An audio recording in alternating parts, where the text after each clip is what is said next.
What a weekend. For the fourth consecutive year, the Bills have won the AFC East.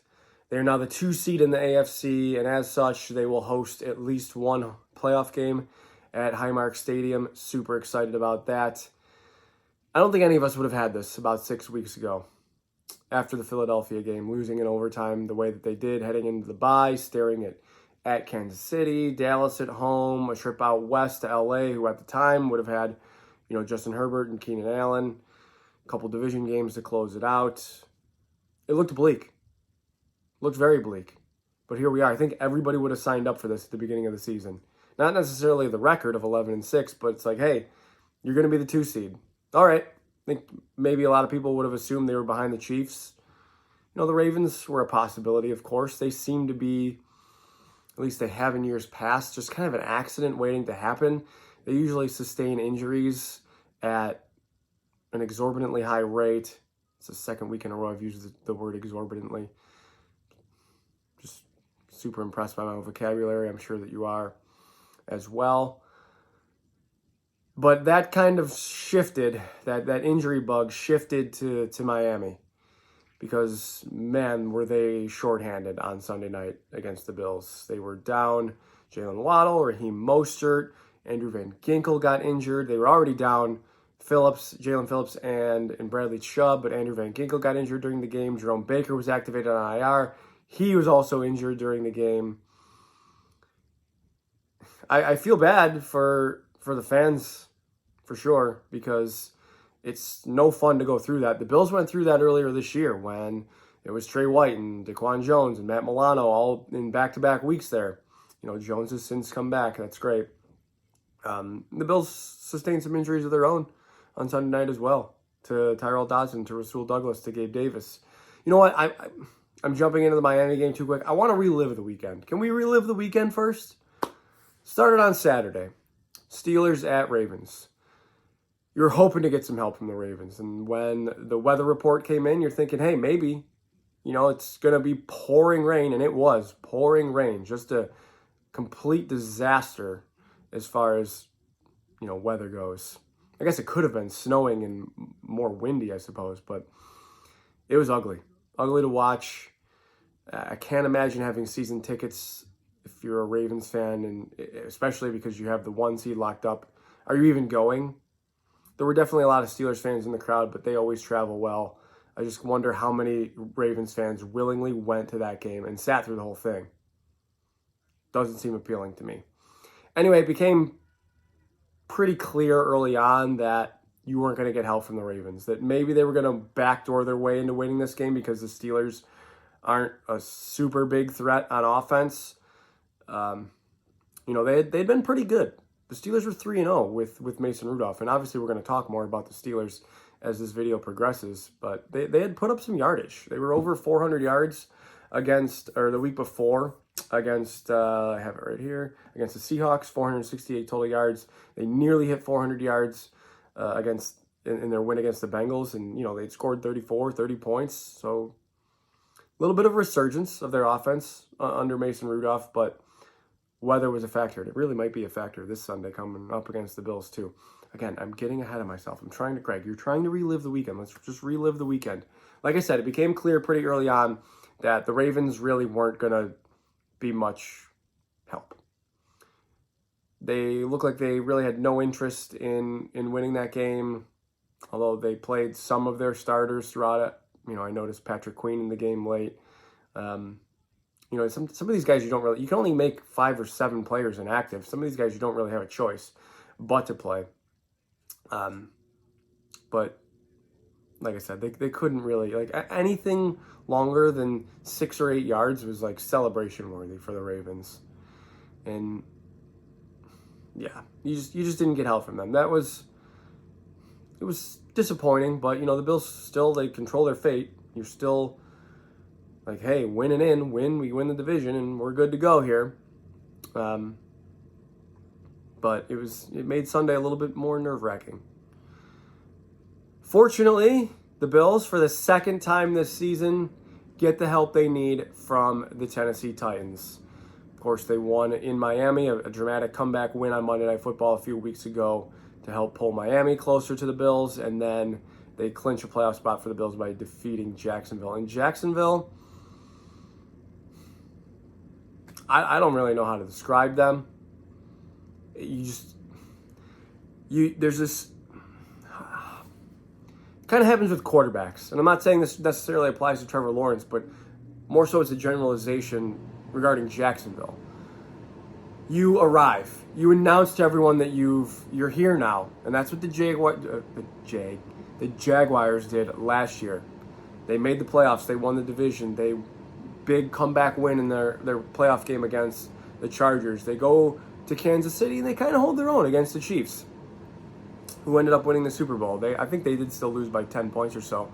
But like there's a really back-breaking fumble late in that game that would have made it a closer game, I believe. I don't have that right in front of me at the moment, but I remember that pretty vividly because I think a lot of Bills fans were rooting for the Jaguars at that point in time. Anyway, the league kind of battles back against you a little bit. They're like, okay, we got some more film on the Jags. We think we know how to attack them. And then it's on the Jags again. And again, this happens to young quarterbacks all the time. Trent Edwards is probably the best example. Former Bills quarterback Trent Edwards. He arrived. The Bills started 5-1 in 2008, I believe it was. And then the league sort of just caught up to him, and he just never took a step beyond that. He just kept checking down to the running backs, and it was over for him in a flash. I'm not saying that that's necessarily going to happen to the Jags, but like you need to prove that you can, overcome. How do I even want to word that?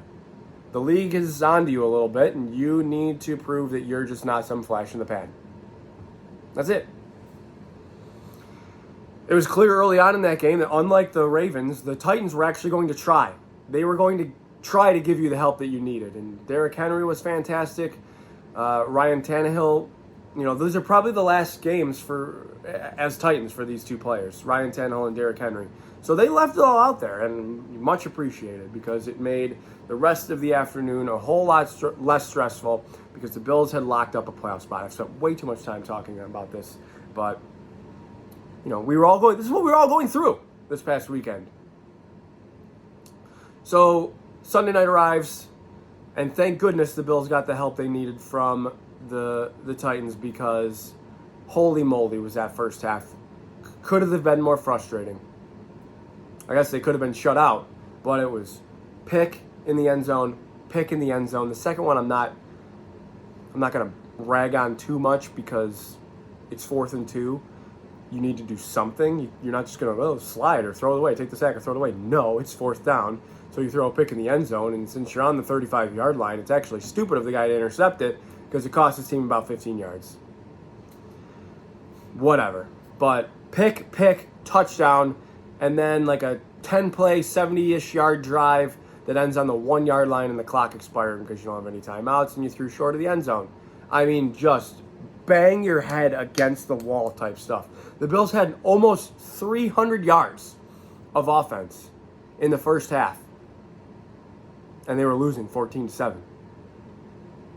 It's not like they came out in the second half and made it much better. They punted on their first drive. They went all the way down the field on their second drive of the second half, and Josh Allen fumbled on 3rd and 13. And it was just, how is this happening?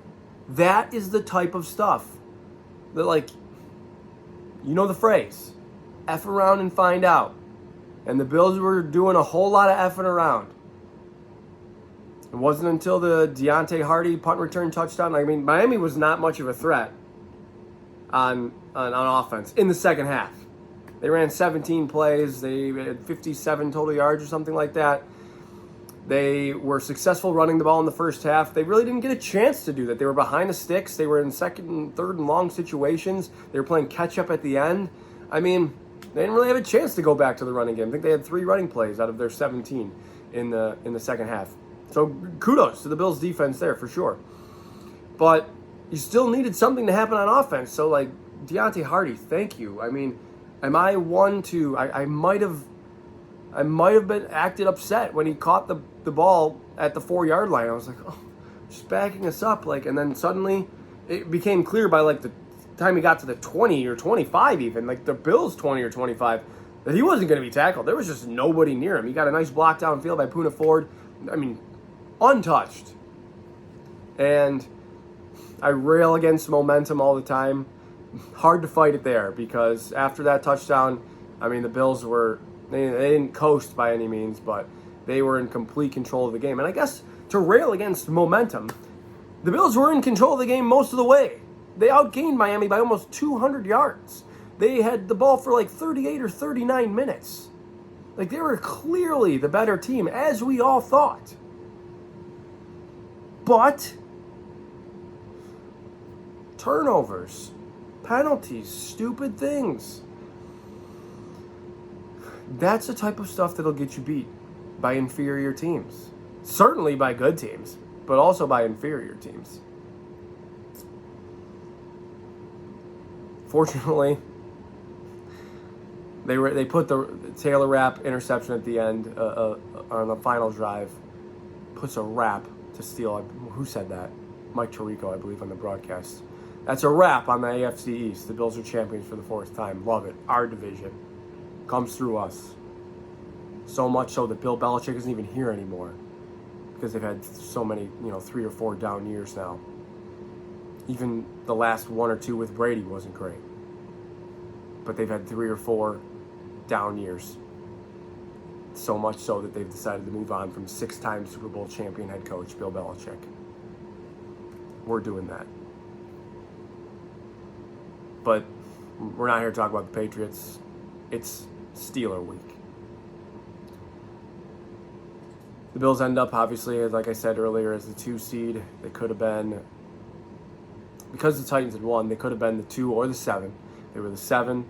They would have been the 7 by losing to Miami, and they would have gone back to Miami this week. They would have been the 6 if they somehow managed to tie, and they would have gone to Kansas City. But they send Miami to frigid, cold Kansas City, where it's supposed to be like -3 degrees. Oftentimes, I think temperature is overstated. As long as there's no precipitation, I think I could see that game still going either way. It's not like, Kansas City has to play in it too. I know that Miami's certainly not used to it, but Kansas City has to play in it as well. And the only reason I'm talking weather right now is because I'm nervous it's going to be a factor for the Bills and Steelers game on Sunday. The one Bills advantage, the big advantage the Bills have over the Steelers is Josh Allen versus Mason Rudolph. And I don't want to saturate that or water it down with wind and snow. Like I said, I think weather is overstated as a factor a lot. They're like, oh, the cold, the frigid, the weather. It's not that big of a deal until it is a big deal. Couple games come to mind when I think of snow games. The Indy one, is just so far in front. And they're a great example. Here's a great example of what I'm trying to say. The Bills won a game against a pro team, not a very good pro team, mind you, but against a pro team with Nate Peterman and Joe Webb as their quarterbacks because of the snow. Because snow was such a factor. If the Bills had to go to Joe Webb and that was just a regular old field that day, they very well might have lost to the Colts that day and not ended the drought that season. They still almost did, thanks to a pass interference or an offensive pass interference penalty on a 2-point conversion. Forget how lucky that was. Anyway, other snow games I'm thinking of, one against the Steelers, actually. This is different coaches, different eras, different players. Doesn't necessarily have to be the same, but I still can see Le'Veon Bell in 2015, I think it was, maybe 16. He ran for 275 yards or something. It was insane. 275 might be an exaggeration. I'm not sure if it is. I think it might have been 250, 251, 253. Somebody can check me. Le'Veon Bell just ran wild on the Bills in the snow one year. And the Steelers won the game. I think they only won the game by 7 or 10 or something, but it might have even been 21-14. But 21-7. I don't know. It was just, you knew what they were doing with the ball, and they couldn't do anything to stop it. Of course, the Damian Harris, not so much in the snow, but in the wind, the Damian Harris game, where they just handed off to Damian Harris 30 times, and he busted one long for a touchdown, and The Patriots won 14-10 without really attempting to pass. That was a McDermott game.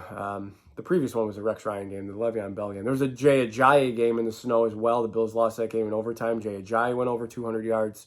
Also a Rex Ryan game. Even last year, you don't even have to go back that far. Last year, there was the Joe Mixon game in the snow, in the playoffs. And, Joe Burrow I feel like remember him having a decent game there as well. But Mixon was over 5 yards of carry. Bills couldn't stop him. They couldn't do anything on offense. And that's not necessarily against an inferior team. Truth is, I view the Steelers as an inferior team because they have an inferior quarterback, and I think they have an inferior roster, especially absent of TJ Watt. So that's why I'm nervous that this might be this great equalizer that is wind and snow, and it's just, please don't cost us. Please. Because I think it might look very similar to the playoff game. The atmosphere, at least, might look very similar to the playoff game last year against the Bengals. Like I said, I favor the Bills in this matchup. I mean, neutral field, it's like the Bills are 10-point favorites in Vegas. Like, that's goes to show you. The Steelers' point total, like the team total prop, is like 12.5. So clearly, Vegas smart bettors aren't expecting much out of the Steelers' offense, despite the fact that, as I alluded to earlier, they've been pretty decent with Mason Rudolph, a quarterback. Although, I mean, he has 3 touchdowns in 3 games, and they're all, I don't want to say fluky, but he hit George Pickens on like a 12 or 15-yard slant, and he took it 86 yards. He hit George Pickens on a deep ball for a 66-yard touchdown. He hit a nice post route against the Ravens to Deontay Johnson, who took it 71 yards. Those are his passing touchdowns so far. 66, 71, 86. The rest of their touchdowns are like all Najee Harris touchdowns. Najee Harris rushing touchdowns. There's a Jalen Warren one in there as well. And a Calvin Austin one, too. So, I mean, they deserve credit for improving their offense under Mason Rudolph, for sure. Najee Harris has even been better. Their running game has opened up more since they started playing Mason Rudolph, and that doesn't really make a ton of sense to me. Still, the Bills, they're just better. My buddy, sorry, this is the most random thing that's ever happened. I don't know if you heard the honk just now, but somebody just honked, "Let's go Buffalo." My buddy's a UPS driver, and he's right there. And he just honked, "Let's go Buffalo," and now he's delivering a package to my house, and my dog is going to go nuts. This is I do this stuff on the fly, guys. I do this stuff on the fly. This is what's going to happen. He's knocking at my door. Oh, he's not staying. Love this stuff. We do it live. I'm not editing this out. We're doing it live. There's no chance 18 minutes in this video I'm starting over. There's no chance. Okay, where was I? The Steelers, they're 1-10 without TJ Watt. Beat them. Mason Rudolph, is he some reclamation project, or is he more than likely just, hey, nice job, you're 3-0, but you beat, who did he beat? He beat Jake Browning of Jake Browning Bengals team, who was decent in his own right. You beat the Seattle Seahawks on the road. It's a decent win, I guess. And then the backups of the Baltimore Ravens.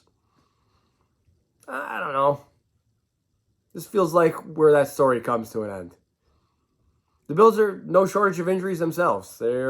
Rasul Douglas was injured, Gabe Davis was injured, Tyrell Dodson was injured in the Miami game. They're all still not practicing as of Thursday. That's a little nerve-wracking. Admittedly, it's a little nerve-wracking. I never thought we'd really be at the point where we're like, man, I hope Tyrell Dodson can play. Like, that goes to show you where the injury bug is with the Bills as well. Man, I hope Tyrell Dodson's okay to play. Because then you're looking at Balin Spector, AJ Klein's back on the practice squad. I trust the secondary. I really do. Rasul Douglas has been fantastic. I trust Dane Jackson in a fill-in role, especially when it might be a running game anyway. Could be a game where you need those linebackers. Steelers might be thinking the same thing. TJ Watt is not only a great pass rusher, he's a great edge setter in the run game. Now you're going to, Marcus Golden is a fine fill-in. I've been saying the same things about some of the Bills players. I might as well compliment some of the Steelers guys. Marcus Golden's a fine fill-in. Alex Highsmith's had a really nice year for them. The Bills might be a different team if they're not able to throw the ball consistently. James Cook, Leonard Fournette, playoff Lenny. I think you're going to get it. I can't get away. I can't not pick the Bills. I do think it's low scoring. I do think you'd be wise probably to get the under on the game, which is like 36.5, while you still can, because it's really trending like the weather is just going to suck on Sunday. And I'm not looking forward to it, but hey, we're the 2 seed. You got to win. Like, this is what happens. This is playoff football. Beat them. I'm picking the Bills. Something stupid because of the weather. 19-11. There it is. 19-11 Bills. Guys, thank you for coming this far in the video. Thanks for bearing with me on the fly here. Like I said, doing it live. Always doing it live. Hit me up on Twitter. My Twitter handle and YouTube username are the same. Enjoy your weekend. I'll see you with the game. As always, above all else, go Bills.